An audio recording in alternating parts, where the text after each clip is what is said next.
So last question is again a contentious one related to freedom of expression. We have seen people talking of, that freedom has been curtailed by the government. Yet the question is, who determines and what falls under its purview? So if a student in JNU shouts, "Bharat tere tukde honge," how and where do you define what is freedom of expression? What is included, what is not included? Let me first go to freedom of expression. So what is freedom?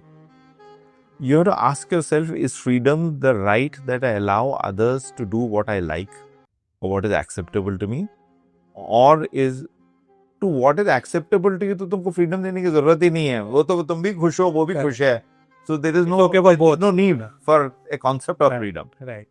So freedom becomes a concept when, in its very essence, is a concept that comes in the context of you have the ability to do things that I do not like or I dislike. Right.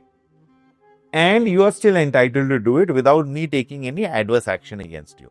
That is basically how I look at freedom. Now, the boundary of that freedom doesn't in my head and in law does not stop at where you are sensitive to मेरे को अच्छा नहीं लग रहा, it is hurting my sentiment, etc. You have to be clearly illegal. What is offensive to you can be anything, can be offensive to you. Correct. The question is, that is not the dip test for figuring out has that person's freedom stopped over there. This is the context in which I look at Bharat Tere Tukde Honge. 4 dysfunctional chaps who have got no jobs, who probably have no hope of getting a job. I don't know what their circumstances. I'm not on top of really that particular fact situation.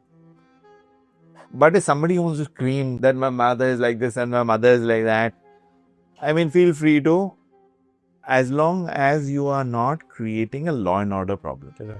तुमने कुछ illegal तोड़ फोड़ किया, तुमको वहीं पे धो देना चाहिए. Right. तुमने सिर्फ आवाजें की हैं, बैनर उठाया, इन माई वर्ल्ड व्यू बैनर उठा के चलते रहो.